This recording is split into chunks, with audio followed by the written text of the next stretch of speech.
തിരുവനന്തപുരം വർക്കലയിൽ ജനക്കൂട്ടത്തിനിടയിലേക്ക് വാഹനം ഇടിച്ചു കയറി അമ്മയും മകളും മരിച്ചു. ഉത്സവം കണ്ട് മടങ്ങിയവർക്കിടയിലേക്കാണ് റിക്കവറി വാഹനം ഇടിച്ചു കയറിയത്. അപകടശേഷം ഓടി രക്ഷപ്പെട്ട ഡ്രൈവർക്കായി പോലീസ് തെരച്ചിൽ തുടരുകയാണ്.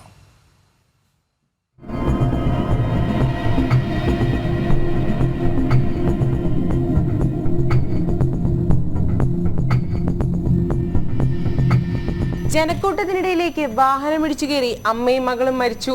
വർക്കല പേരേറ്റിൽ രോഹിണി, മകൾ അഖില എന്നിവരാണ് മരിച്ചത്. പേരേറ്റിൽ കുട്ടിക്കടത്തോടയിൽ ദേവീക്ഷേത്രത്തിലെ ഉത്സവം കണ്ട് മടങ്ങിയവർക്കിടയിലേക്കാണ് റിക്കവറി വാഹനം ഇടിച്ചു കയറിയത്. ഞായറാഴ്ച രാത്രി 10 മണിക്കാണ് സംഭവം. അപകടത്തിൽ 5 പേർക്ക് പരിക്കേറ്റു. അവരെ വീട് അങ്ങോട്ടായതുകൊണ്ട് അവർ അപ്പുറം സൈഡും ചരിഞ്ഞു ചാടി നമ്മൾ ഇപ്പുറത്തെ സൈഡിൽ കൂടെ വരും. ആ സമയത്താണ് ഈ വണ്ടി അമിത വേഗത്തിൽ വന്നിട്ട് ആദ്യം സ്കൂട്ടിയിൽ ഇടിച്ച്, പിന്നെ അപ്പുറത്ത് തന്നെ പാർക്ക് ചെയ്തിരുന്ന കാറിൽ ചെന്ന് ഇടിച്ചിട്ട് ഈ തള്ളയും കുഞ്ഞിനെ ഇടിച്ച് തെറിപ്പിച്ചതിന് ശേഷം മതിലിൽ ഇടിച്ചാണ് ആ വണ്ടി നിന്നത്. അത്രയും വേഗത്തിലായിരുന്നു ആ വണ്ടി. വർക്കല കവയല്ലൂർ റോഡിൽ കുട്ടിക്കട ജംഗ്ഷന് സമീപം അമിത വേഗത്തിൽ വന്ന റിക്കവറി വാഹനം ഒരു സ്കൂട്ടറിൽ ഇടിച്ച ശേഷം റോഡിലൂടെ നടന്നു പോവുകയായിരുന്ന ആളുകളെ ഇടിക്കുകയായിരുന്നു. പരിക്കേറ്റ രോഹിണി, അഖില എന്നിവരെ ഉടനെ ആശുപത്രിയിൽ എത്തിച്ചെങ്കിലും ജീവൻ രക്ഷിക്കാനായില്ല.